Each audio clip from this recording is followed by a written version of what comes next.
E no Pod da Região de hoje, a gente vai falar um pouquinho sobre a política de Mogi das Cruzes, os projetos e como é que está a movimentação por lá. E o nosso convidado é o advogado, ex-vereador e pré-candidato a prefeito de Mogi das Cruzes, Rodrigo Valverde. Rodrigo, seja muito bem-vindo aqui no Pod da Região. Obrigado, Sandra. Uma honra participar aqui do Portal da Região, cumprimentar toda a equipe que está aqui conosco, a cada um que vai aí participar desse programa com a gente. Sempre legal participar com você aqui, estou à disposição sempre. Obrigado. Vamos lá, Rodrigo, vamos falar então desse movimento Mogi da Esperança, um movimento que ele tem se articulado aí em diversas frentes. Eu queria que você contasse um pouquinho como é que está sendo esse trabalho, quem está participando e quais são os temas que vocês estão debatendo já com foco, claro, que Mogi das Cruzes. Legal, esse movimento Mogi da Esperança, pelo que eu acompanho a cidade, a política da cidade desde os meus 14 anos. Embora eu nasci lá, só comecei a me entender um pouquinho por gente aos 14 anos. E eu nunca vi nada igual. É um movimento que tem muitas pessoas técnicas que já foram secretárias de Estado, já foram até participaram de governos, até fora do Brasil. Muitos acadêmicos, tem a população em geral, líderes comunitários que conhecem o problema de cada bairro da cidade e os partidos políticos para organizar tudo isso, vários partidos políticos, uma frente ampla. Então, uma experiência assim, inédita que eu acompanho em Mogi, e o resultado assim, para a sociedade é muito grande. O movimento entrega muito. Ele discute desde a falta de vaga em creche, um buraco no asfalto, um esgoto vazando, e também questões macros, uma cidade para o futuro, mobilização, mobilidade urbana, educação, saúde, em várias regiões do planeta que deram certo, algumas políticas públicas, e a gente construindo isso com a realidade de Mogi das Cruzes, conhecendo o orçamento da cidade, os problemas da cidade, e os partidos políticos construindo as suas chapas de vereadores, a nossa pré-candidatura a prefeito no ano que vem, e os debates também que aparecem, como, por exemplo, a questão do pedágio, onde o movimento ingressou na justiça. Então, assim, milhares de pessoas beneficiadas, centenas de pessoas participando diretamente ou indiretamente, e uma sincronia que tem muito mais convergência dessas pessoas que pensam diferente do que divergências. Então tá uma experiência muito bacana, tá me surpreendendo o movimento. Eu queria que a gente falasse um pouquinho também da questão do pedágio em Mogi das Cruzes, né? O governo do estado, ele sinalizou, já não é de hoje, ele é um projeto antigo, mas que foi aí ressuscitado pelo atual governador, da implantação de 3 praças de pedágio, sendo 2 na rodovia Mogi Dutra e uma na rodovia Mogi Bertioga. E o movimento desde sempre tem se posicionado contrário. Eu queria a sua avaliação, Rodrigo, enquanto o que você acha que a postura do município, né, da prefeitura nesse momento, e o que o movimento também tem feito, tem acompanhado, como é que tem agido nesse caso?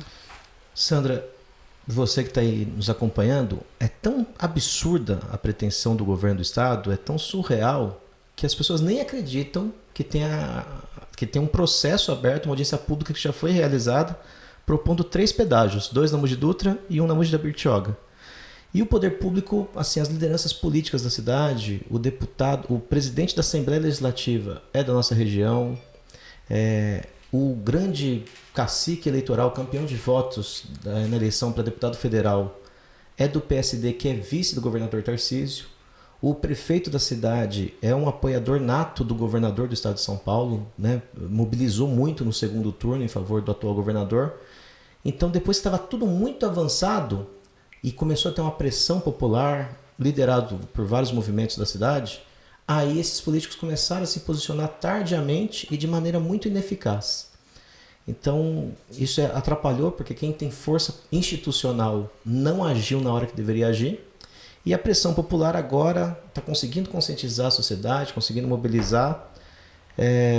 Então, eu acredito ainda que se tiver um grande engajamento da sociedade, vai conseguir constranger os representantes institucionais da cidade e vai ter pressão no governador para ele frear isso.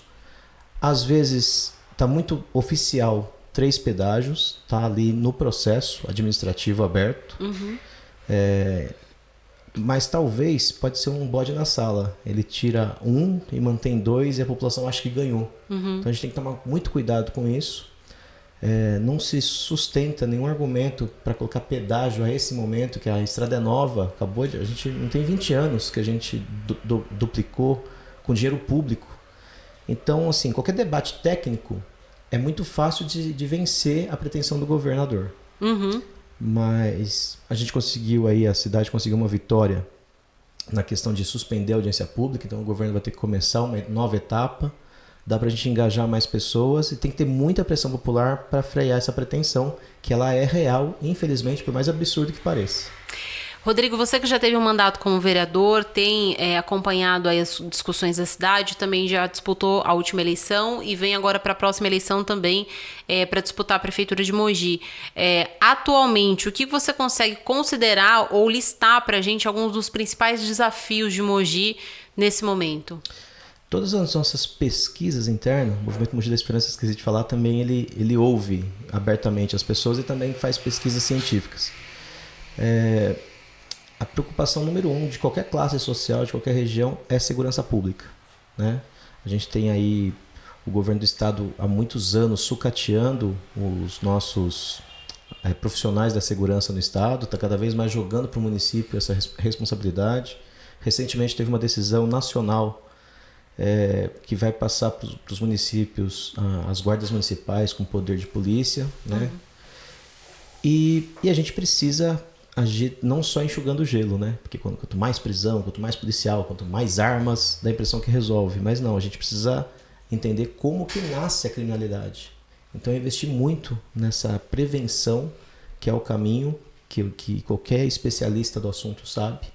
Se a gente consegue identificar na sociedade pessoas que estão com problemas psíquicos, pessoas que estão sem nenhuma infraestrutura familiar, pessoas que não têm acesso à educação, à renda, a probabilidade dela ir para o crime é muito grande.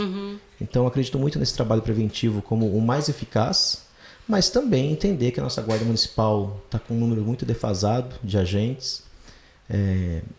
A formação das polícias ao longo dos anos, das décadas, é mais de repressão, um trabalho ideológico de matar pessoas e não pode ser assim. A gente tem que interagir com a sociedade, entender, conhecer. Nos bairros, os moradores conhecem onde está o tráfico, aonde que está a periculosidade. É totalmente possível o poder público também conhecer e agir preventivamente. Então é um desafio que a gente tem técnicos também que estudaram segurança pública no mundo todo, nos ajudando a construir uma proposta e também uma honra para a gente, os profissionais da segurança pública em Mogi também nos ajudando, quem atua e conhece os problemas. E o principal é ouvir a sociedade, ouvir a população, que também nos trazem bastante diagnóstico. Você tinha falado também que dentro desse movimento Mogi da Esperança tem vários partidos que estão engajados, né? Que fazem parte desse grupo. Isso já sinaliza já de maneira um pouco mais efetiva essa aliança aí para a disputa, e eu queria que você citasse quais são os partidos. A gente também tem um cenário diferente nessas eleições, que é a questão da federação, né? Alguns partidos estão federados, ou seja, eles fizeram uma aliança lá atrás para a eleição presidencial e vão ter que carregar essa aliança aí até... Por 4 anos, Por 4 anos. No mínimo. Exatamente. Então é um modelo diferente que o Brasil adotou, né? Alguns partidos que vão ter que andar sim de mãos dadas. E eu queria que você falasse um pouquinho sobre isso. E aí a gente avança aí pelo cenário aí da política da cidade. Legal. Só para as pessoas entenderem que eleição para vereador, a sociedade não comenta muito, mas é assim, em Mogi das Cruzes são 23 vereadores. Cada partido ou federação, vou explicar a federação, podem lançar no máximo esse número de cadeiras ocupadas mais um. Então são 24 candidaturas, 30% disso tem que respeitar a cota de gênero, no mínimo 30%, e no máximo 70%. Então veja que problema bom. O Partido Verde, na última eleição, lançou 35 candidatos. Era uma outra regra. O Partido Comunista do Brasil lançou 35 candidatos. E o Partido dos Trabalhadores lançou 35 candidatos. Agora eles estão juntos por conta de uma federação em 2022, que vai valer no mínimo até 2026. E agora esses 3 partidos precisam desses 75 candidatos só oferecer legenda para 24. Olha que problemaço. Mas é um problema bom, porque tem aquele candidato que tem afinidade com aquele partido político, ele não quer sair por outro. E se ele entender que tem outras candidaturas com mais inserção social, com mais densidade, com mais tempo de partido, e ele não vai ter espaço, a gente está fomentando muito as candidaturas coletivas. Então tem a Sandra, que defende a educação, tem uma pessoa que defende a saúde e elas se unem, representam apenas uma candidatura, mas juntam suas pautas, juntam sua militância e fica uma candidatura muito mais forte e efetiva. A gente está trabalhando isso e também quem não tem tanta ligação ao partido político, ele pode migrar para um outro partido que fatalmente terá legenda. Então a gente está conversando muito com Rede Sustentabilidade, com o Partido Socialismo e Liberdade, com a Rede Sustentabilidade, com Solidariedade, com o PDT, estamos conversando com a UP, estamos conversando com o PSB.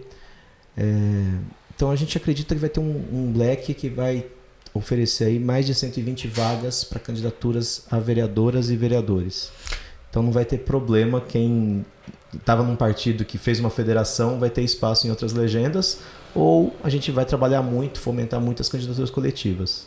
Eu queria que você falasse também, Rodrigo, o fato de o PT hoje, ele se sobressaiu novamente com a eleição do presidente Lula, né? E a gente sabe que existe um Brasil polarizado também. Há quem diga que essa polarização não vai chegar até as eleições municipais, porque tem o voto ideológico, mas aí quando chega numa eleição municipal, alguma coisa se dissipa disso daí. Eu queria que você falasse pra gente se na sua avaliação o PT em Mogi das Cruzes ele vai se sair fortalecido por conta da eleição nacional. E como é que você vê o apoio do PT nacional também, se ele vai ter esse prestígio também com Mogi? Sim, o PT é um partido imenso, é o maior partido da América Latina, é o maior partido do Brasil, o partido que mais tem história. Então a sua militância está muito feliz que o partido saiu das trevas, né? O Lula preso, a maior liderança que o partido produziu ao longo da sua existência. E agora ele é presidente da República. É uma história de filme. Né?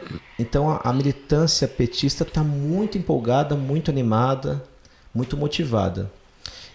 E esse movimento Mogi da Esperança, é claro que tem o PT como um grande protagonista, um espaço muito importante dentro desse movimento. Mas é um movimento que forma pessoas que apoiaram o Bolsonaro, que forma pessoas que apoiaram o Marcos Mello na última eleição para prefeito, que apoiaram o próprio atual prefeito Caio Cunha, que apoiaram o Felipe Lintz, que era um candidato bolsonarista. E essas pessoas, dentro do movimento Mogi da Esperança, a gente discute só convergência. O que é bom para o bairro, o que é bom para tal pauta, o que é bom para mais justiça social. Então tá sendo um aprendizado muito grande, essas pessoas se entenderem, essas pessoas respeitarem a opinião uma das outras. E os partidos, a maioria é do campo progressista. Tem partidos de centro, até de centro-direita, mas a grande maioria é do campo progressista. E então a militância do PT está muito animada, porque não está mais como aquele bichinho feio que ninguém queria chegar perto. E ao mesmo tempo protagoniza uma frente amplíssima de vários pensamentos, de várias ideologias, mas tendo o Mogi das Cruzes como ali o ponto de convergência.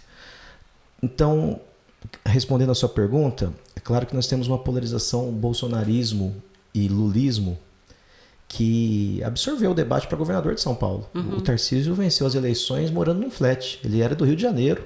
Morando num flat, ele venceu as eleições por conta dos votos bolsonaristas. E o governador do estado da época, indo para a reeleição, com um apoio de 500 prefeitos, dos 645 que tem no estado, perdeu a eleição, não foi nem para o segundo turno. E o candidato do Lula, sim, foi prefeito da capital, foi ministro.